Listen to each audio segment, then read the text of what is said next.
ಧರ್ಮಸ್ಥಳದ ಧರ್ಮಾಧಿಕಾರಿಯನ್ನು ನಾವೆಲ್ಲರೂ ಪೂಜ್ಯನೀಯರು ಅಂತ ಕರಿತೀವಿ, ಪೂಜ್ಯರು ಅಂತ ಕರಿತೀವಿ, ದೈವಿ ಸ್ವರೂಪರು ಅಂತ ಹೇಳ್ತೀವಿ. ಎಸ್, ನಡೆದಾಡುವ ಮಂಜುನಾಥ ಅಂತ ನಂಬಿದ್ದೀವಿ. ರಾಕೇಶ್ ಶೆಟ್ಟಿ ಅವರೇ, ಯಾವ ಮಾನವನೂ ಕೂಡ ದೇವರಾಗೋದಕ್ಕೆ ಸಾಧ್ಯ ಇಲ್ಲ, ಆಗೋದೇ ಇಲ್ಲ, ಆಗಲೂಬಾರದು. ಏ ಮುಟ್ಟಾಳ, ಏ ಬೋಳಿ ಮಗ, ಏ ಅಯೋಗ್ಯ, ಇದ್ಯಾವ ಸೀಮೆ ಲ್ಯಾಂಗ್ವೇಜ್ ಮಾಧ್ಯಮದಲ್ಲಿ ಕೂತ್ಕೊಂಡು ಮಾತಾಡೋದು ಮಾತು? ಯಾರು ಟಾರ್ಗೆಟ್ ಧರ್ಮಸ್ಥಳ ಆದಿ ಮತ್ತು ಅಂತ್ಯವಿಲ್ಲದವನನ್ನು ನಾವು ದೇವರು ದೇವತೆ ಅಂತ ಕರಿತೀವಿ. ಮಹೇಶ್ ತಿಮ್ರೋಡಿ ಅವ್ರ ಬಗ್ಗೆ ಮಾತಾಡುವಾಗ ಅವನು ಇವನು ಅಯೋಗ್ಯ, ಮುಟ್ಟಾಳ, ಮನೆಯಾಳ, ದುಡ್ಡು ಮಾಡ್ಕೋತಾನೆ ಅಂತೆಲ್ಲ. ನಾನು ರಾಕೇಶ್ ಶೆಟ್ಟಿ ಅವ್ರಿಗೆ ಹೇಳೋಕೆ ಇಷ್ಟಪಡೋದು, ರಾಕೇಶ್ ಶೆಟ್ಟಿ ಅವರೇ, ನೀವು, ನಾನು ಅಥವಾ ಇನ್ಯಾರೋ, ಅದು ಮಹೇಶ್ ತಿಮ್ರೋಡಿ ಅವ್ರು ಇರ್ಬೋದು, ಗಿರೀಶ್ ಮಟ್ಟಣ್ಣ ಇರ್ಬೋದು, ಸಮೀರ್ ಇರ್ಬೋದು, ಇನ್ಯಾರೇ ಇರ್ಬೋದು, ಯಾರೂ ಕೂಡ 100% ಸಾಚಾಗಳು ಅಲ್ಲ, 100% ಸತ್ಯ ಹರಿಶ್ಚಂದ್ರನ ತುಂಡುಗಳು ಅಲ್ಲ. ನೀವು ಕೂಡ ಸತ್ಯ ಹರಿಶ್ಚಂದ್ರನ ಅಪರಾವತಾರ ಅಲ್ಲ. ಯಾವನೂ ಆಗಕ್ಕೆ ಸಾಧ್ಯವೇ ಇಲ್ಲ. ನೀವು ದುಡ್ಡಿಲ್ದೆ ಟಿವಿ ಚಾನಲ್ ನಡೆಸ್ತೀರಾ ರಾಕೇಶ್ ಶೆಟ್ಟಿ ಅವರೇ?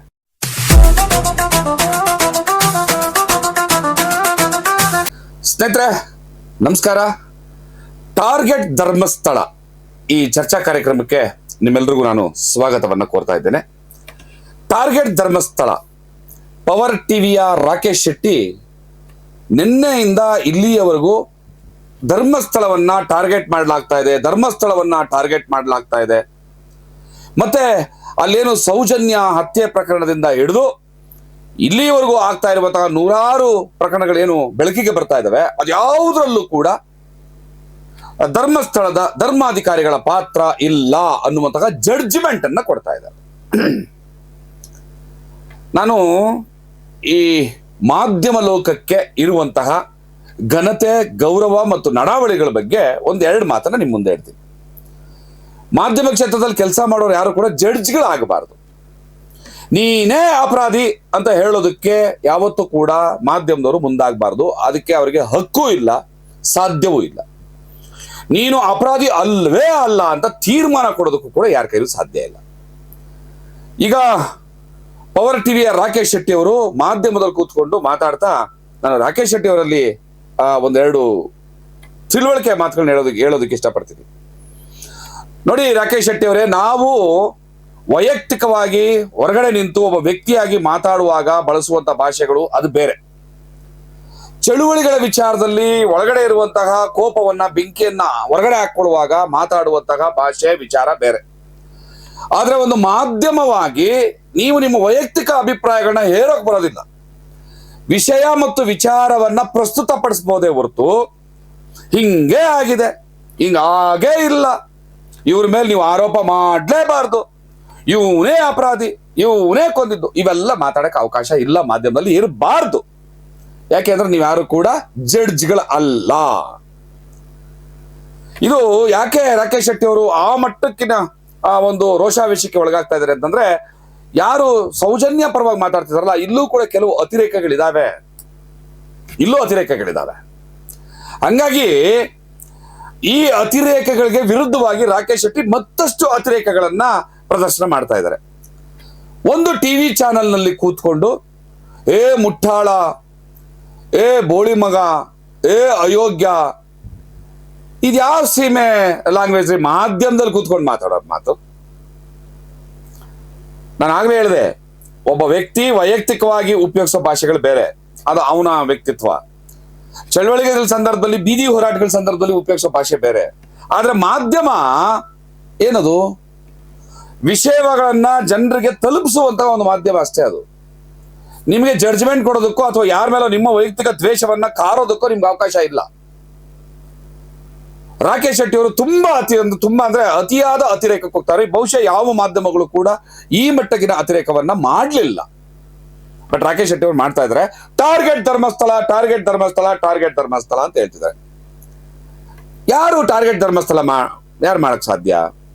ರಾಕೇಶ್ ಶೆಟ್ಟಿ ಅವರು ಆರೋಪ ಮಾಡ್ತಾ ಇರುವಂತದ್ದು ಮಹೇಶ್ ತಿಮರೋಡಿ, ಮೊದಲನೇ ವ್ಯಕ್ತಿ. ಮಹೇಶ್ ತಿಮರೋಡಿ ಅವ್ರ ಬಗ್ಗೆ ಮಾತಾಡುವಾಗ ಅವನು ಇವನು ಅಯೋಗ್ಯ, ಮುಟ್ಟಾಳ, ಮನೆಯಾಳ, ದುಡ್ಡು ಮಾಡ್ಕೋತಾನೆ ಅಂತೆಲ್ಲ. ನಾನು ರಾಕೇಶ್ ಶೆಟ್ಟಿ ಅವ್ರಿಗೆ ಹೇಳೋಕೆ ಇಷ್ಟಪಡೋದು, ರಾಕೇಶ್ ಶೆಟ್ಟಿ ಅವರೇ, ನೀವು, ನಾನು ಅಥವಾ ಇನ್ಯಾರೋ, ಅದು ಮಹೇಶ್ ತಿಮ್ರೋಡಿ ಅವರು ಇರ್ಬೋದು, ಗಿರೀಶ್ ಮಟ್ಟಣ್ಣ ಇರ್ಬೋದು, ಸಮೀರ್ ಇರ್ಬೋದು, ಇನ್ಯಾರೇ ಇರ್ಬೋದು, ಯಾರೂ ಕೂಡ 100% ಸಾಚಾಗಳು ಅಲ್ಲ, 100% ಸತ್ಯ ಹರಿಶ್ಚಂದ್ರನ ತುಂಡುಗಳು ಅಲ್ಲ.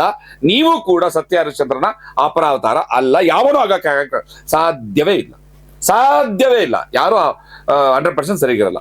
ಎಲ್ಲೋ ತಪ್ಪುಗಳು ಕೆಲವು ವಿಚಾರಗಳಲ್ಲಿ ಇದ್ದೇ ಇರ್ತಾರೆ. ಆದ್ರೆ ನೀವಿಲ್ಲಿ ಗಮನಿಸಬೇಕಾಗ್ತಾ ಇರುವಂತದ್ದು, ಸೌಜನ್ಯ ಪರವಾಗಿ ಧ್ವನಿಯನ್ನ ಎತ್ತಾ ಇದ್ದಾರೆ. ಇದು ಅಗತ್ಯ ಇದೆ. ಈ ಸಮಾಜದ ಆರೋಗ್ಯವನ್ನ ಕಾಪಾಡೋದಕ್ಕೆ ಎಲ್ಲರೂ ಕೂಡ ಶ್ರಮಿಸಬೇಕಾಗಿದೆ. ಗೊತ್ತು ಗುರು ಇಲ್ಲದೆ ಇರುವಂತಹ ಇದ್ದಾರೆ. ಯಾರ್ದೋ ಮಗ, ಯಾರ್ದೋ ಹೆಂಡತಿ, ಯಾರ್ದೋ ಮಗಳು, ಇನ್ಯಾರ್ದೋ ಅಣ್ಣ ತಮ್ಮ, ಇನ್ಯಾರ್ದೋ ಅಕ್ಕ ತಂಗಿ, ಹೇಳ್ದೆ ಕೇಳದೆ ಗೊತ್ತು ಗುರು ಬೀಳ್ತಾ ಇದ್ದಾರೆ. ಯಾವ್ದೇ ಪೋಸ್ಟ್ ಮಾರ್ಟಮ್ ಇಲ್ಲ, ಮುಚ್ಚೋಗ್ತಾ ಇದಾವೆ ಅಂತಂದ್ರೆ ಅದನ್ನ ಪ್ರಶ್ನೆ ಮಾಡೋಕೆ ಬರೋನು 100% ಪ್ಯೂರ್ ಆಗಿರ್ಬೇಕು ಅಂತ ಬಯಸಂಗಿಲ್ಲ. ಈ ವಿಷಯಕ್ಕೆ ನೀನು ನಿಷ್ಠೆಯಿಂದ ಇದ್ಯಾ, ನಿನ್ನ ವೈಯಕ್ತಿಕ ವಿಚಾರಗಳು ಆಮೇಲೆ ಇರಲಿ ಅನ್ನೋದನ್ನ ರಾಕೇಶ್ ಶೆಟ್ಟಿ ಅವರು ಗಮನಿಸ್ಬೇಕು. ಮಹೇಶ್ ತಮಿರೋಡಿ ಅವರು ದುಡ್ಡು ಮಾಡ್ಕೊಂಡ್ಬಿಟ್ರಂತೆ, ಅದು ಮಾಡ್ಕೊಂಡ್ಬಿಟ್ರಂತೆ, ಇದು ಮಾಡ್ಕೊಂಡ್ಬಿಟ್ರೆ.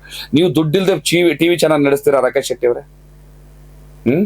ಬೇಡ, ಅದು ಮಾತಾಡೋದು ಬೇಡ. ಈಗ ನಾನು ಹೇಳ್ತೀನಿ, ಎಲ್ಲರನ್ನು ಟಾರ್ಗೆಟ್ ಮಾಡ್ಕೊಂಡು ಬರ್ತಾ ಇದ್ದಾರೆ. ಗಿರೀಶ್ ಭಟ್ಟಡ್ ಅವ್ರ ಬಗ್ಗೆ ಮಾತಾಡ್ತಾರೆ. ಅವ್ರು ಯಾರೋ ಸೋಮನಾಥ್, ನಾನು ಇದನ್ನೇ ಅತಿರೇಕ ಅಂತ ಹೇಳಿದ್ದು. ಆ ಸೋಮನಾಥ್ ಅನ್ನೋರ್ದು ಒಂದು ವಿಡಿಯೋನ ಇಟ್ಕೊಂಡು ರಾಕೇಶ್ ಶೆಟ್ಟಿ ಅವರು ಬಹಳ ದೊಡ್ಡ ಮಾತುಗಳನ್ನ ಮಾತಾಡ್ತಿದ್ದಾರೆ. ನನಗೂ ಕೂಡ ಆ ವಿಡಿಯೋ ನೋಡಿದಾಗ ಅಯ್ಯೋ ಅನಿಸ್ತು, ಯಾಕೆ ಈ ತರ ಇದ್ಯಾವ್ರು, ಇವ್ರೇನು ಬುದ್ಧಿವಂತರ, ವಿಚಾರವಂತರ, ಅಥವಾ ತಿಳುವಳಿಕೆ ಇರೋರ, ಅಥವಾ ಅರೆಹುಚ್ಚರ ಇವರು ಅಂತ. ಯಾರು ಈ ಸೋಮನಾಥ್ ಅನ್ನೋದು ಒಂದು ವಿಡಿಯೋ ಓಡಾಡ್ತಾ ಇದೆ. ಅವ್ರು ಅದರಲ್ಲಿ ಮಾತಾಡ್ತಾರೆ, ನಮಗೆ ಟಾರ್ಗೆಟ್ ವೀರೇಂದ್ರ ಹೆಗ್ಡೆ ಅವರು, ಟಾರ್ಗೆಟ್ ಅವ್ರಷ್ಟೇ. ಸೌಜನ್ಯ ಪರವಾಗಿ ನ್ಯಾಯ ಸಿಗುತ್ತಾ ಬಿಡುತ್ತಾ ಅದಲ್ಲ ನೋಡಿ, ಇದು ಡೇಂಜರ್. ಈ ತರದ ಮನೋಭಾವನೆ ಇಟ್ಕೊಂಡು ನಾನು ಯಾರನ್ನ ಟಾರ್ಗೆಟ್ ಮಾಡ್ತಾ ಇದ್ದೀನಿ ಅಂತ ನೀವು ಹೋರಾಟ ಮಾಡಿದ್ರೆ ನಿಮ್ಮ ಹೋರಾಟಗಳು ಫೇಲ್ ಆಗುತ್ತೆ. ರಾಕೇಶ್ ಶೆಟ್ಟಿ ಅವರು ಅಂತವ್ರು ವಿಜೃಂಭಿಸ್ತಾರೆ. ನಿಮ್ಮ ತಪ್ಪುಗಳ ನೆರಳಿನಲ್ಲಿ ರಾಕೇಶ್ ಶೆಟ್ಟಿ ಅವರಂತ ಅಣಬೆಗಳು ಉತ್ಪತ್ತಿ ಆಗ್ತವೆ. ಯಾರ ಪರವಾಗಿ ನಾವು ಹೋರಾಟ ಮಾಡ್ತಾ ಇದ್ದೀವಿ ಅನ್ನೋದಕ್ಕೆ ಒಂದು ಸ್ಪಷ್ಟತೆ ಇರಬೇಕು, ಪೂರ್ವಾಗ್ರಹಗಳಿರಬಾರ್ದು. ಯಾರನ್ನೋ ನಾನು ಟಾರ್ಗೆಟ್ ಮಾಡ್ತಾ ಇದ್ದೀನಿ, ಅವನೇ ಅಪರಾಧಿ ಅಂತ ಜಡ್ಜ್ಮೆಂಟ್ ಕೊಡೋಕೆ ನಿಮಗೂ ಹಕ್ಕಿಲ್ಲ. ಸೋಮನಾಥ್ ಅವ್ರಿಗೂ ಇಲ್ಲ, ಮಹೇಶ್ ತಿಮ್ರೋಡಿ ಅವ್ರಿಗಿಲ್ಲ, ನನಗೂ ಇಲ್ಲ. ಅದನ್ನೆಲ್ಲ ನಿರ್ಧಾರ ಮಾಡುವಂಥದ್ದು ಕೋರ್ಟ್. ಕೋರ್ಟಿಗೆ ಬೇಕಾಗಿರುವಂತಹ ಸಾಕ್ಷ್ಯಾಧಾರಗಳನ್ನ ಒದಗಿಸೋದಕ್ಕೆ ಅಗತ್ಯವಿರುವಂತ ಕ್ರಮಗಳನ್ನ ನಾವು ವಹಿಸ್ಬೇಕಷ್ಟೆ. ಒಂದು ಸರ್ಕಾರದ ಮೇಲೆ ಒತ್ತಡವನ್ನ ತರೋದಕ್ಕೆ, ಅಂದ್ರೆ ಒಂದು ನಿಷ್ಪಕ್ಷಪಾತವಾದಂತಹ ತನಿಖೆಯನ್ನ ಏರ್ಪಡಿಸೋದಕ್ಕೆ ಸರ್ಕಾರದ ಮೇಲೆ ಅಗತ್ಯವಾದಂತಹ ಒತ್ತಡವನ್ನ ತರೋದಕ್ಕೆ ಹೋರಾಟಗಳನ್ನು ರೂಪಿಸುವಂತ ಕೆಲಸ ನಮ್ಮಿಂದ ಆಗ್ಬೇಕು. ನಾವು ನೀನೇ ಕೊಲೆಗಾರ, ನೀನೇ ಅಪರಾಧಿ, ನೀನೇ ಅತ್ಯಾಚಾರಿ ಅಂತ ಹೇಳಕ್ ಬರಲ್ಲ, ಹೇಳ್ಬಾರ್ದು. ಈ ರೀತಿ ಆಗಿದೆ, ಇವ್ರ ಮೇಲೆ ಆರೋಪ ಇದೆ, ಇವರು ಹಿಂಗ್ ಮಾಡಿರುವಂತಹ ಸಾಧ್ಯತೆಗಳಿದಾವೆ, ಏನೋ ವಾತಾವರಣ ಈ ರೀತಿಯಾಗಿ ನಮಗೆ ಕಂಡು ಬರ್ತಾ ಇದೆ, ಅಲ್ಲಿನ ಸಂದರ್ಭ ಈ ರೀತಿಯಾದಂತಹ ಸೂಚನೆಗಳನ್ನ ಕೊಡ್ತಾ ಇದೆ. ಒಬ್ಬ ಮಾಧ್ಯಮದವರು ಹಿಂಗ್ ಮಾತಾಡ್ಬೇಕು, ಎಲ್ಲವೂ ಕೂಡ ಜಡ್ಜ್ಮೆಂಟ್ ಕೊಟ್ಟಂಗೆ ಆಗೋಯ್ತು, ಎಸ್ ಇದು ಮುಗಿದಿದೆ, ಅವನೇ ಹೇಳಕ್ ಬರಲ್ಲ. ಸೊ ಈಗ ಕೆಲವರು ನನ್ಗೆ ಏನೋ ಸೌಜನ್ಯ ನ್ಯಾಯ ಸಿಗುತ್ತೋ ಇಲ್ವೋ ಗೊತ್ತಿಲ್ಲ, ಯಾರದು ಸೌಜನ್ಯ, ನಮ್ ಟಾರ್ಗೆಟ್ ಅವನ ಮೇಲೆ ನಾವು ಟಾರ್ಗೆಟ್ ಇಟ್ಟಿರ್ಬೇಕು, ಅವನು ಇವನು ಅಂತ ಮಾತಾಡ್ತಿದ್ರು. ಇವರು ಕೂಡ ತಪ್ಪು. ಅಥವಾ ಸೋಮನಾಥ್ ಅವ್ರು ಮಾತಾಡಿದ್ದಾರೆ ಅಂತ ಹೇಳ್ತಾ ಇದಾರಲ್ಲ, ಅದು ಡೂಪ್ಲಿಕೇಟ್ ಕೂಡ ಆಗಿರ್ಬೋದು. ಅಂದ್ರೆ ಅವರ ವಿಡಿಯೋಗೆ ವಾಯ್ಸ್ ಓವರ್ ಕೂಡ ಆಗಿರ್ಬೋದು, ಗೊತ್ತಿಲ್ಲ ನನಗೆ. ಯಾಕಂದ್ರೆ ಯಾವುದೇ ಹೋರಾಟಗಳನ್ನ ಹತ್ತಿಕ್ಕುವಂತ ಸಂದರ್ಭದಲ್ಲಿ ಈ ತರ ಕುತಂತ್ರಗಳು ಆಗಿರ್ಬೋದು. ಇದ್ರ ಸತ್ಯಾಸತ್ಯತೆ ಆಮೇಲೆ ನಾವು ಪರಿಶೀಲನೆ ಮಾಡೋಣ. ಕೊನೆಗೆ ರಾಕೇಶ್ ಶೆಟ್ಟಿ ಅವರಿಗೆ ಒಂದು ವಿಷಯವನ್ನು ಹೇಳಕ್ ಇಷ್ಟಪಡ್ತೀನಿ. ದೇವಮಾನವ ಅಂತ ಒಂದು ಪದವನ್ನು ಉಪಯೋಗಿಸ್ತಾರೆ. ಯಾರಿಗೆ? ಧರ್ಮದರ್ಶಿಗಳಿಗೆ, ಧರ್ಮದರ್ಶಿಗಳು ವಿಚಾರಿಸ ದೇವಮಾನವ. ರಾಕೇಶ್ ಶೆಟ್ಟಿ ಅವರೇ, ಯಾವ ಮಾನವನೂ ಕೂಡ ದೇವರಾಗೋದಕ್ಕೆ ಸಾಧ್ಯ ಇಲ್ಲ, ಆಗೋದೇ ಇಲ್ಲ, ಆಗಲೂಬಾರ್ದು. ದೇವರು ದೇವರಷ್ಟೇ, ಮನುಷ್ಯ ಮನುಷ್ಯನಷ್ಟೇ. ಮನುಷ್ಯ ಹುಟ್ಟಿದೆ, ಸಾವಿದೆ, ರಾಗದ್ವೇಷಗಳಿದಾವೆ, ನವರಸಗಳಿದಾವೆ, ಒಳ್ಳೇದು ಕೆಟ್ಟದ್ದು, ಬೇಕಿದ್ದು ಬೇಡವಿದ್ದು, ಆಮೇಲೆ ಹೊಟ್ಟೆ ಉರಿ, ಕುದುಗುತನ, ಎಲ್ಲವೂ ಇರುವಂತಹ ಮನುಷ್ಯ ದೇವರಾಗಕ್ಕೆ ಸಾಧ್ಯ ಇಲ್ಲ. ದೇವರು ನಮ್ಮ ಧರ್ಮದಲ್ಲಿ, ಹಿಂದೂ ಧರ್ಮದ ಪ್ರಕಾರ ಆದಿ ಮತ್ತು ಅಂತ್ಯವಿಲ್ಲದವನನ್ನು ನಾವು ದೇವರು, ದೇವತೆ ಅಂತ ಕರಿತೀವಿ. ಅವನಿಗೆ ಆದಿ ಅಂತ್ಯ ಇಲ್ಲ. ಆದ್ರೆ ಕೆಲವು ಸಂದರ್ಭದಲ್ಲಿ ದೇವರ ರೂಪದಲ್ಲಿ ಕೆಲವೇನೋ ಬರ್ತದೆ ಅನ್ನೋ ಪುರಾಣಗಳು ಹೇಳ್ತಾರೆ. ಅದನ್ನ ನಾವೀಗ ಮಾತಾಡೋದು ಬೇಡ. ಯಾರೂ ಕೂಡ ಇಲ್ಲಿ ದೇವಮಾನರಾಗಲ್ಲ. ಮತ್ತೆ ಅವ್ರ ಮೇಲೆ ಏನಾದ್ರೂ ಧರ್ಮದರ್ಶಿಗಳ ವಿರುದ್ಧ ಏನಾದ್ರೂ ಆರೋಪಗಳಿದ್ರೆ ನೀವು ಆ ಆರೋಪಗಳನ್ನ 100% ಇದಾಗೇ ಇಲ್ಲ, ಸಾಧ್ಯನೇ ಇಲ್ಲ, ಅವ್ರು ಮಾಡೋದೇ ಇಲ್ಲ ಅಂತ ನೀವು ಜಡ್ಜ್ಮೆಂಟ್ ಕೊಡಕ್ ಹೋಗ್ಬೇಡಿ, ಆಗೋದಿಲ್ಲ. ಅದನ್ನ ತೀರ್ಮಾನ ಮಾಡೋದು ಕೋರ್ಟ್ ಇದೆ. ಮತ್ತೆ ಇನ್ಯಾರೋ ಒಬ್ಬ ಆರೋಪ ಮಾಡೋರು ಇವರೇ ಮಾಡಿದ್ದಾರೆ ಅಂತ ಹೇಳಬಾರ್ದು. ಈ ನಿಟ್ಟಿನಲ್ಲಿ ಇತ್ತೀಚೆಗೆ ಒಂದೆರಡು ವಿಡಿಯೋಗಳನ್ನ ಮಾಡಿ ಬಹಳ ದೊಡ್ಡ ಸೆನ್ಸೇಷನ್ ಕ್ರಿಯೇಟ್ ಮಾಡಿದಂತಹ ಸಮೀರ್ ಬಗ್ಗೆ ನಾನು ಹೇಳೋದಕ್ಕೆ ಇಷ್ಟಪಡ್ತೀನಿ. ಯಾಕೆ ಅಂದ್ರೆ ರಾಕೇಶ್ ಶೆಟ್ಟಿ ಅವರು target Dharmasthala target Dharmasthala target Dharmasthala ಅಂತ ಹೇಳ್ತಾ ಇರುವಾಗ ಯಾಕಂಗೆ ಹೇಳೋದಕ್ಕೆ ಅವಕಾಶ ಮಾಡಿಕೊಡ್ತೀವಿ ನಾವಂತ ಅವಕಾಶಗಳನ್ನ ಮಾಡ್ಕೊಡ್ಬಾರ್ದು. ಅಂತ ಅವಕಾಶಗಳನ್ನ ಈಗ ಸೌಜನ್ಯ ಪರವಾಗಿ ಹೋರಾಟ ಮಾಡ್ತಾ ಇರುವಂತವ್ರು ಕೆಲವರು ಮಾಡ್ಕೊಟ್ಬಿಟ್ಟಿದ್ದಾರೆ. ಇದೇ ಸಮಸ್ಯೆ ಆಗ್ತಾ ಇರೋದು. ನೋಡುವವರ ಕಣ್ಣಿಗೆ ಇದು ಟಾರ್ಗೆಟ್ ಧರ್ಮಸ್ಥಳ ಅಂತ ಅನ್ನಿಸಬಾರ್ದು, ಅದು ಆಗಬಾರ್ದು ಕೂಡ. ನಮ್ಮ ಟಾರ್ಗೆಟ್ ಏನು ಅಂದ್ರೆ ನ್ಯಾಯವನ್ನ ಪಡೆಯುವಂಥದ್ದು. ನಮ್ಮ ಟಾರ್ಗೆಟ್ ವೀರೇಂದ್ರ ಹೆಗಡೆ ಅಲ್ಲ, ಧರ್ಮಸ್ಥಳ ಅಲ್ಲ, ಇನ್ಯಾನು ಅಲ್ಲ, ಅದು ಮಂಜುನಾಥ ಅಲ್ಲ, ಆಗಬಾರ್ದು. ಯಾವುದೇ ವ್ಯಕ್ತಿ ಇನ್ನೊಂದಲ್ಲ ಟಾರ್ಗೆಟ್ ಅಲ್ಲ. ನಮಗೆ ನ್ಯಾಯವನ್ನ ಪಡೆಯೋದು ನಮ್ಮ ಟಾರ್ಗೆಟ್ ಆಗ್ಬೇಕು. ಆ ನ್ಯಾಯವನ್ನ ಪಡೆಯುವಂತಹ ಪ್ರಕ್ರಿಯೆಯಲ್ಲಿ ಯಾರೆಲ್ಲ ಈ ಒಂದು ಅನ್ಯಾಯವನ್ನ ಮಾಡದಂತವ್ರು ಒಳಗಾಗಿದ್ದಾರೆ ಅವ್ರಿಗೆ ಶಿಕ್ಷೆ, ಅವರು ಅದು ಯಾರೇ ಇವನು ಅಂತ ನಾನ್ ಜಡ್ಜ್ಮೆಂಟ್ ಕೊಡಕ್ ಬರಲ್ಲ, ನೀವು ಕೂಡ ಕೊಡಬಾರದು.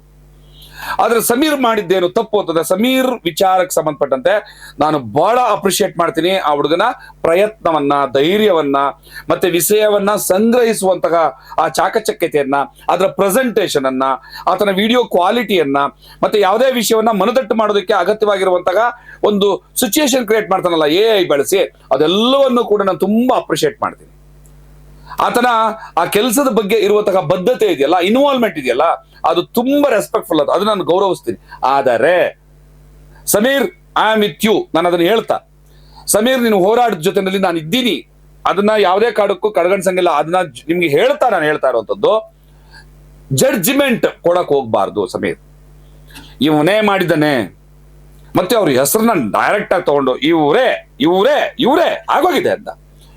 ಬಹುಶಃ ಸಮೀರ್ ಏನ್ ಹೇಳಕೊಂಡಿದ್ದಾರೆ ಸತ್ಯವೂ ಇರ್ಬೋದು, ಸುಳ್ಳು ಇರ್ಬೋದು, ನನ್ಗೆ ಗೊತ್ತಿಲ್ಲ. ಆದ್ರೆ ಕೋರ್ಟ್ ಮೂಲಕ ತೀರ್ಮಾನ ಆಗುವವರೆಗೂ ನೀನೇ ಅಂತ ಹೇಳುವ ಹಕ್ಕು ಸಮೀರ್ಗೂ ಇಲ್ಲ, ನನಗೂ ಇಲ್ಲ, ಇನ್ಯಾರಿಗೂ ಇಲ್ಲ, ಮಹೇಶ್ ತಿಮ್ರೋಡಿಗೂ ಇಲ್ಲ, ಗಿರೀಶ್ ಮಟ್ಟಣ್ಣವ್ರಿಗೂ ಇಲ್ಲ, ಯಾರೋ ರಾಕೇಶ್ ಶೆಟ್ಟಿಗೂ ಇಲ್ಲ. ಹೇಳಬಾರ್ದು, ಹೇಳಕ್ ಆಗಲ್ಲ.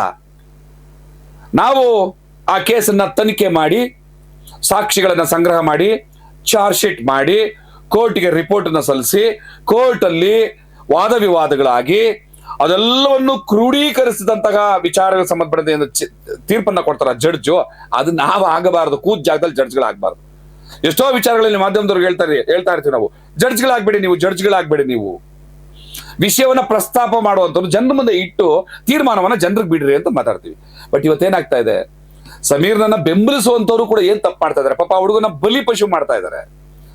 ಸಮೀರ್ ಹೇಳುವ ವಿಚಾರ ಓಕೆ, ಹೇಳ್ಬೇಕು, ಆದ್ರೆ ಹೇಳುವ ದಾಟಿಯನ್ನ ಸ್ವಲ್ಪ ಬದಲಾಯಿಸ್ಕೊಳ್ಬೇಕು. ನೀನೇ, ಈತನೇ ಕೊಲೆಗಾರಕ, ಈತನೇ ಅತ್ಯಾಚಾರಿ, ಇವನೇ ಇದಕ್ಕೆ ಆತರ ಏನು ಸಮೀರ್ ಹೇಳ್ತಾ ಇದ್ದಾನಲ್ಲ, ಆ ಸಮೀರ್ ಆತರ ಹೇಳೋದಕ್ಕೆ ಕಾರಣಗಳಿರ್ಬಹುದು. ಈಗ ಯಾರೋ ಒಬ್ಬ ವ್ಯಕ್ತಿ ಹೋಗಿ ಏನ್ ಸರೆಂಡರ್ ಆಗಿದಾರಲ್ಲ, ನಾನು ಏನು ಈ ತರದೆಲ್ಲ ಊತಾಕಿದ್ದೀನಿ, ನಾನು ಅದೆಲ್ಲ ತೆಗೆದುಕೊಡ್ತೀನಿ, ಸತ್ಯ ತೋರಿಸಿ ಅಂತ ಹೇಳ್ತಿದ್ದಾನಲ್ಲ, ಆತನಿಂದ ಸಮೀರ್ಗೆ ವಿಷಯಗಳು ಬಂದಿರಬಹುದು, ಗೊತ್ತಿಲ್ಲ. ಯಾಕಂದ್ರೆ ಸಮೀರ್ ಅದನ್ನ ಪ್ರೆಸೆಂಟ್ ಮಾಡುವಾಗ ಯಾರಿಂದ ಕೇಳಿರ್ಬೇಕು, ಅದನ್ನ ನಾನು ಮಾಡಿದ್ದೀನಿ ಅನ್ನೋದೇ ಕೇಳಿ ಮಾಡಿರ್ಬೋದು. ಓಕೆ, ಹೇಳಿರ್ಬೋದು. ಹೇಳೋದ್ರಿಂದ ಆಗುವ ಅಪಾಯ ಏನು? ಆ ಸಾಕ್ಷಿಗಳನ್ನ ನಾಶಪಡಿಸೋದಕ್ಕೆ ಎದುರಾಳಿಗಳಿಗೆ ಅವಕಾಶ ಮಾಡಿಕೊಟ್ಟಂಗಾಗ್ತದೆ. ಇನ್ನು ಬೇರೆ ಆಂಗಲ್ ಅಲ್ಲಿ ನೀವು ನೋಡುವಾಗ, ಅದು ಏನು ಆತನ ಹೆಸರು ಭೀಮಾನ ಹೌದಲ್ಲೋ ನನಗೆ ಗೊತ್ತಿಲ್ಲ, ಭೀಮಾ ಅನ್ನುವಂತ ಹೆಸರು ಓಡಾಡ್ತಾ ಇದೆ. ಆ ವ್ಯಕ್ತಿ ಭೀಮಾ ಈಗೇನು ಹೋಗಿ ಹೇಳ್ಕೊಂಡಿದಾರಲ್ಲ, ಅದು ನಾಳೆ ದಿವಸ ತನಿಖೆನಲ್ಲಿ ಚಾರ್ಜ್ ಶೀಟ್ ಅಲ್ಲಿ ದಾಖಲಾಗಿ ಕೋರ್ಟ್ ಅಲ್ಲಿ ಪ್ರೂವ್ ಆಗಬೇಕು. ಕೋರ್ಟ್ ಅಲ್ಲೇ ಇನ್ನೂ ಪ್ರೂವ್ ಆಗಿಲ್ಲ, ಪ್ರೂವ್ ಆಗೋದೆಲ್ಲ ಬಂತು, ಇನ್ನೂ ತನಿಖಾ ತಂಡವೇ ರಚನೆ ಆಗಿಲ್ಲ. ಏನು ಅವರ ಹೇಳಿಕೆ ಮೇಲೆ FIR ಆಗೋಯ್ತಾಗ್ಲೇ ಅರೆಸ್ಟ್ ಮಾಡಿದ್ರೆ ಯಾರನ್ನಾರು? ಇಲ್ಲ. ಈ ದೇಶದ ಕಾನೂನು ವ್ಯವಸ್ಥೆಯನ್ನ, ಪೊಲೀಸ್ ವ್ಯವಸ್ಥೆಯನ್ನ, ನ್ಯಾಯಾಂಗ ವ್ಯವಸ್ಥೆಯನ್ನ ನಾವು ಗೌರವಿಸಬೇಕಾಗ್ತದೆ. ಅದರಲ್ಲಿ ಏನಾದ್ರೂ ನ್ಯೂನ್ಯತೆಗಳಿದ್ದಾಗ ಅದನ್ನು ಎತ್ತು ತೋರಿಸ್ಬೇಕಾಗ್ತದೆ. ಬಟ್ ನಾನು ಸಮೀರ್ಗೆ ಹೇಳ್ತಾ ಇರೋದು, ಇನ್ನೂ ತನಿಖೆನೇ ಪ್ರಾರಂಭ ಆಗಲಿಲ್ಲ, ಒಂದು ಪೇಜ್ ಓಪನ್ ಆಗಲಿಲ್ಲ, ಒಂದು FIR ಆಗಿ FIR ನಲ್ಲಿ ಯಾರದೇ ಹೆಸರುಗಳು ಬರಲಿಲ್ಲ, ಯಾರದೇ ಹೆಸರು FIR ಬಂದಿಲ್ಲ. ಆಗಲೇ ನಾನು ಇವನೇ ಮಾಡಿದ್ದಾನೆ, ಇವರೇ ಅಪರಾಧಿಗಳು, ಇವರೇ ದುಡ್ಡು ಕೊಟ್ಟಿದ್ದು, ಇವರೇನೇ ಅತ್ಯಾಚಾರ ಮಾಡಿಸಿದ್ದು, ಇವರೇ ಈ ಪದಗಳನ್ನ ಉಪಯೋಗಿಸೋದಿದೆಯಲ್ಲ, ಇದಕ್ಕೆ ನಾಳೆ ಬೆಳಗ್ಗೆ ಈಗ ಸಮೀರ್ನ ಕೇಸ್ ಹಾಕಿ ಅರೆಸ್ಟ್ ಮಾಡಿ ಕರ್ಕೊಂಡೋಗಿ ಜೈಲಿಗೆ ನಿಲ್ಲಿಸಿ, ಅಲ್ಲಿಂದ ಕೋರ್ಟ್ಗೆ ತರಿಸಿ, ಏನಪ್ಪ ಈ ತರ ಎಲ್ಲ ಆರೋಪ ಮಾಡಿದ್ಯಾ, ಏನು ನಿನ್ನ ಹತ್ರ ಏನ್ ಸಾಕ್ಷಿ ಇದೆ ಅಂದ್ರೆ ಏನ್ ಕೊಡ್ತಾರೆ ಸಾಕ್ಷಿ? ಆದ್ರೆ ಆ ಸಾಕ್ಷಿಗಳು ಸಿಗ್ಲಿ, ಒಳ್ಳೇದಾಗ್ಲಿ, ಸಮೀರ್ ಏನು ಪ್ರಸ್ತುತಪಡಿಸ್ತಾ ಇದ್ದೇನೆ ಅದು ಸತ್ಯ ಆಗ್ಲಿ ಅಂತ ನಾನು ಕೂಡ ಅಪೇಕ್ಷೆ ಪಡ್ತೀನಿ. ಆ ಹೆಣ್ಮಕ್ಳಿಗೆ ನ್ಯಾಯ ಸಿಗ್ಲಿ, ಸತ್ತಂತವರ ಕುಟುಂಬದ ಕಣ್ಣೀರು ಒರೆಸೋದಕ್ಕೆ ಯಾವ್ದೋ 2 ಕೈಗಳು ಬರ್ತಾ ಇದಾವೆ ಅಂತ ಸಂತೋಷ ಪಡ್ತೀನಿ. ನಾನು ಗಿರೀಶ್ ಭಟ್ಟಣ್ಣ ಅವ್ರಿಗೆ ಕೇಳ್ಕೊತೀನಿ, ಸಮೀರ್ಗೆ ಸ್ವಲ್ಪ ತಾಳ್ಮೆ ಮತ್ತು ವಿಷಯವನ್ನು ಪ್ರೆಸೆಂಟ್ ಮಾಡುವ ನಿಟ್ಟಿನಲ್ಲಿ ಒಂದಿಷ್ಟು, ಯಾಕಂದ್ರೆ ನಿಮ್ಮ ಜೊತೆ ನಿಕಟ ಸಂಪರ್ಕ ಅಂತ ನನಗೆ ಗೊತ್ತಿರೋದ್ರಿಂದ ಒಂದಷ್ಟು ದಯವಿಟ್ಟು ಹೇಳಬೇಕು. ನಾವೆಲ್ಲರೂ ಒಟ್ಟಾಗಿ ಈ ಸೌಜನ್ಯ ಮತ್ತು ಇತರ ಏನು ಹಲವಾರು ಅವಘಡಗಳಾಗಿದ್ದಾವೆ. ಅವರೆಲ್ಲರ ಪರವಾಗಿ ನಾವು ನಿಲ್ಲೋಣ. ಆದ್ರೆ ನಾವು ಜಡ್ಜ್ಗಳು ಆಗಬಾರ್ದು, ತೀರ್ಪನ್ನು ಕೊಡುವ ಮಟ್ಟಕ್ಕೆ ಹೋಗಬಾರ್ದು. ಆ ರೀತಿ ಜಡ್ಜ್ಗಳು ಆಗಿದ್ದಕ್ಕೆ, ನಾವೇ ತೀರ್ಪನ್ನ ಕೊಟ್ಬಿಟ್ಟಿದ್ದಕ್ಕೆ ರಾಕೇಶ್ ಶೆಟ್ಟಿ ಅಂತವರು ವಿಜೃಂಭಣೆ ಕೊಟ್ರು. ಏನು ವಿಕೃತವಾದಂತ ವಿಜೃಂಭಣೆ ಅದು. ಟಾರ್ಗೆಟ್ ಧರ್ಮಸ್ಥಳ ಅಂತ ಅವ್ರು ಹೇಳಿದ ಕೂಡಲೇ ಈ ದೇಶದ ಧಾರ್ಮಿಕ ಭಾವನೆಗಳಿಗೆ ಏನು ಕೆರಳ್ತಾರಲ್ಲ ಜನಸಾಮಾನ್ಯರು, ಅವರೆಲ್ಲರೂ ಕೂಡ ಸ್ವಲ್ಪ ಕೆರಳಕ್ಕೆ ಅವಕಾಶ ಇರ್ತದೆ. ಈ ದೇವರು ಧರ್ಮ ದಿಂಡ್ರು ಅನ್ನೋಂಥದ್ದು, ಅಫೀಮು ಅನ್ನೋಂಥದ್ದು ಎಲ್ರಿಗೂ ಗೊತ್ತು. ಅದರ ಮತ್ತು ಒಂದ್ಸಾರಿ ಹೇಳ್ತಾರೆ, ಅಂದ ಆಚೆ ಬರಕ್ಕಾಗಲ್ಲ. ನೀವು ಯಾವಾಗ ನಮ್ಮ ಪ್ರೆಸೆಂಟೇಷನ್ ಅಲ್ಲಿ ಎಡುತ್ತೀವಿ, ನಾವು ಯಾವಾಗ ನಮ್ಮ ವಿಷಯವನ್ನ ಎಲ್ಲಿಗೆ ಕಾನ್ಸಂಟ್ರೇಟ್ ಮಾಡ್ಬೇಕು ಅದನ್ನ ಬಿಟ್ಟು ಟಾರ್ಗೆಟ್ ಅವರು ಇನ್ಯಾರು ಅಂತ ನಾವು ಮಾತಾಡ್ಬಿಡ್ತೀವಿ, ಆಗ ರಾಕೇಶ್ ಶೆಟ್ಟಿ ಅಂತವ್ರು ನೋಡಿ ಇವರು ಟಾರ್ಗೆಟ್ ಮಾಡ್ತಾ ಇರೋದು ವಿಷಯನಲ್ಲ ವ್ಯಕ್ತಿಯನ್ನ, ನೋಡಿ ಇವರು ಟಾರ್ಗೆಟ್ ಮಾಡ್ತಾ ಇರೋದು ವಿಷಯನಲ್ಲ ಧರ್ಮನ, ನೋಡಿ ಇವರು ಟಾರ್ಗೆಟ್ ಮಾಡ್ತಾ ಇರೋದು ವಿಷಯನಲ್ಲ ಯಾವುದೋ ಒಬ್ಬ ವ್ಯಕ್ತಿನ, ಉದ್ದೇಶಪೂರ್ವಕವಾಗಿ ವೀರೇಂದ್ರ ಹೆಗಡೆ ಅವ್ರನ್ನ ಇವರು ಟಾರ್ಗೆಟ್ ಮಾಡ್ಕೊಟ್ಟಿದ್ದಾರೆ, ದೇವರನ್ನ ಟಾರ್ಗೆಟ್ ಮಾಡ್ತಾ ಇದ್ದಾರೆ, ಧರ್ಮಸ್ಥಳ ಟಾರ್ಗೆಟ್ ಮಾಡ್ತಾರೆ ಅಂತ ಮಾತಾಡ್ತಾರೆ. ಯಾಕೆ ಅಂತಂದ್ರೆ ನೀವು ಅವಕಾಶ ಮಾಡ್ಕೊಡ್ತೀರಿ. ನೀವು ಜಡ್ಜ್ಮೆಂಟ್ ಕೊಟ್ಟಿದ್ದಕ್ಕೆ ಅವರು ಜಡ್ಜ್ಮೆಂಟ್ ಕೊಡೋ ತಪ್ಪು ಅಂತ ಎಲ್ರಿಗೂ ಗೊತ್ತಿರೋದ್ರಿಂದ, ಏನ್ರಿ ನಿಮ್ಮ ಹತ್ರ ಇದೆ, ಹೆಂಗ್ರಿ ಇದೆ ನಿಮ್ಗೆ, ನೀವ್ ಹಿಂಗ್ ಮಾಡಿ ಮಾಡಿ ದುಡ್ಡು ವಸೂಲಿ ಮಾಡ್ತಾ ಇದ್ದೀರಾ, ಮನೆ ಕಟ್ಕೊತಾ ಇದ್ದೀರಾ, ಜಮೀನ್ ಮಾಡ್ತಾ ಇದ್ದೀರಾ ಅಂತ ಮಾತಾಡೋದಕ್ಕೆ ಅವಕಾಶ ಮಾಡ್ಕೊಟ್ಟಿದ್ಯಾರು? ನಿಮ್ಮ ಜಡ್ಜ್ಮೆಂಟಲ್ ಮೆಂಟಾಲಿಟಿ.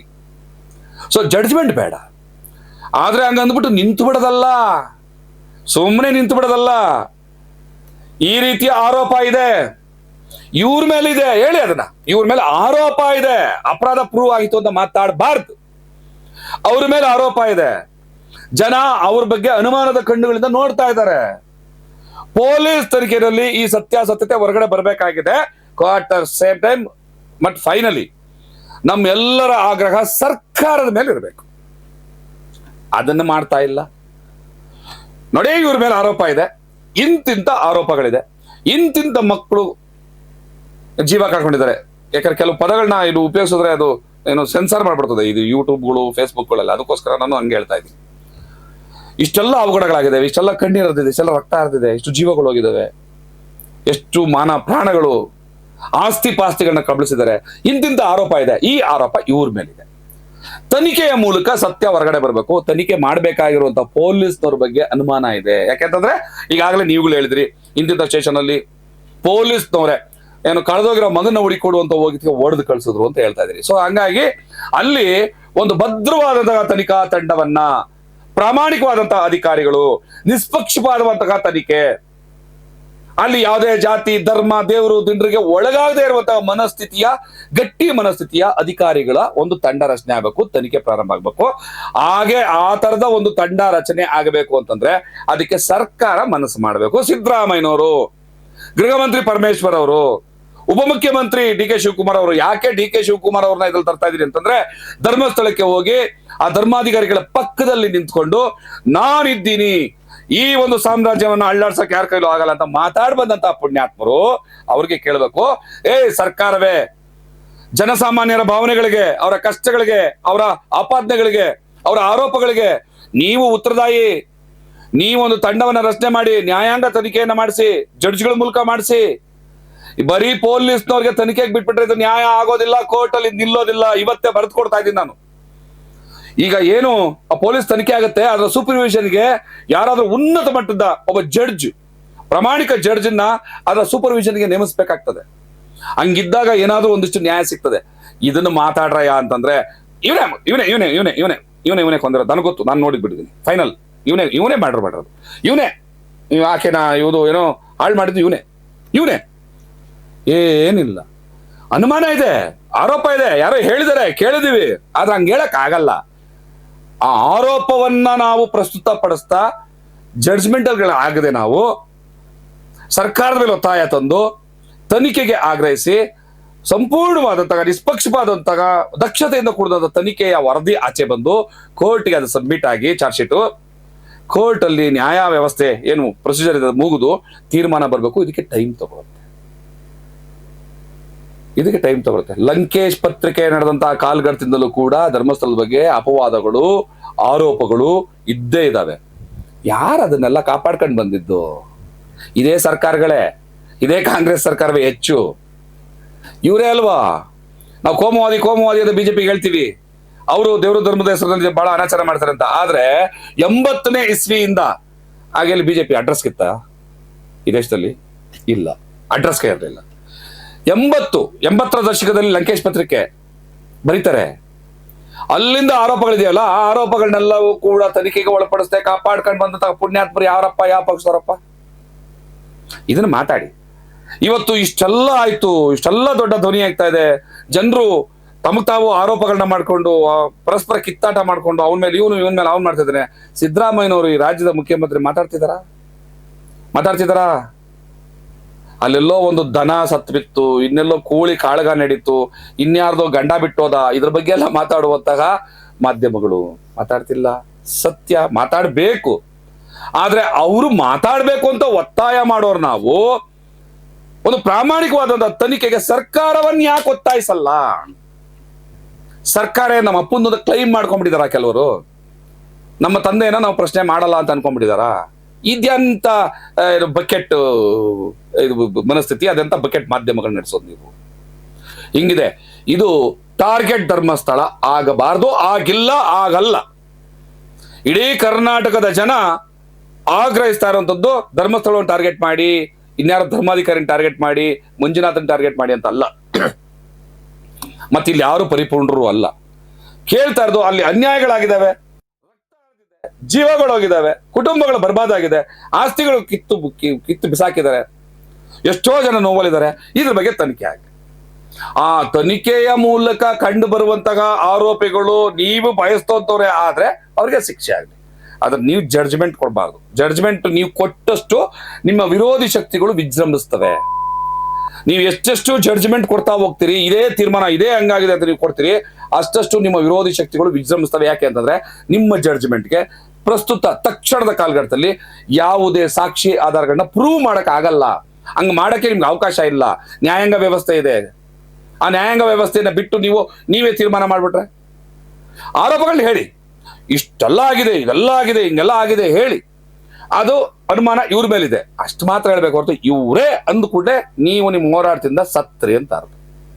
ಸೊ ಹಾಗಾಗಿ ಮಹೇಶ್ ತಿಬ್ರೋಡಿಯವ್ರು ಇರಲಿ, ಗಿರೀಶ್ ಮಟ್ಟಣ್ಣನವ್ರು ಇರಲಿ, ಸಮೀರ್ ಇರಲಿ, ಯಾರೋ ಸೋಮನಾಥ್ ಇರಲಿ, ಇವರೆಲ್ಲರ ಕಾಳಜಿ ಏನಿದೆ ಆ ಸೌಜನ್ಯ ಮತ್ತು ಈ ತರ ಅವ್ರಿಗೆ ನ್ಯಾಯ ಸಿಗ್ಬೇಕು. ಆ ಹೋರಾಟ ಜೊತೆ ನಾವಿದ್ದೀವಿ. ಅವ್ರ ಹೋರಾಟ ಸರಿಯಾಗಿದೆ. ಆ ಹೋರಾಟ ಜೊತೆ ನಾವಿದ್ದೀವಿ. ಅಟ್ ದ ಸೇಮ್ ಟೈಮ್ ಅತಿರೇಕಗಳು ಬೇಡ, ಯಾರಿಂದಲೂ ಅತಿರೇಕ ಬೇಡ. ಈ ಅತಿರೇಕಗಳಿಂದಾಗಿ ರಾಕೇಶ್ ಶೆಟ್ಟಿ ಅಂತವರು ಮಾಧ್ಯಮದಲ್ಲಿ ಕೂತ್ಕೊಂಡು ಬೋಳೆ ಮಗನೇ, ಮುಟ್ಟಾಳ, ಆ ಮಗ ಈ ಮಗ ಅಂತ ಮಾತಾಡಿ ಹೋರಾಟಗಾರನ ಅವಹೇಳನ ಮಾಡಿ ಅವಮಾನ ಮಾಡುವಂತ ಉದ್ದಟ ತರ ತೋರೋದು ಬೇಡ. ರಾಕೇಶ್ ಶೆಟ್ಟಿ ಅಂತವ್ರಿಗೆ ಊಟವನ್ನು ಒದಗಿಸುವಂತಹ ಅತಿರೇಕದ ಅವಿವೇಕದ ಕೆಲಸ ಯಾರಿಂದನೂ ಆಗೋದು ಬೇಡ. ಇದು ಟಾರ್ಗೆಟ್ ಧರ್ಮಸ್ಥಳ ಅಲ್ಲವೇ ಅಲ್ಲ. ಯಾಕಂದ್ರೆ ಎಲ್ಲರೂ ಹಿಂದೂಗಳೇ. ಮಹೇಶ್ ತಿಬ್ರೋಡಿ ಮಂಜುನಾಥೇಶ್ವರನ ಭಕ್ತ ಅಲ್ವಾ? ಗಿರೀಶ್ ಮಟ್ಟಣ್ಣವರು ಮಂಜುನಾಥನ ಭಕ್ತ ಅಲ್ವಾ? ಮತ್ತೆ ನಾನು ಕೂಡ ಯಾವರದೇ ಭಾವನೆಗಳಿಗೆ ನೋವಾಗದೆ ಎಲ್ಲ ದೈವಗಳನ್ನು ಕೂಡ ಗೌರವದಿಂದ ಕಾಣುವಂತ ಆಚರಿಸುವಂಥವ್ನು.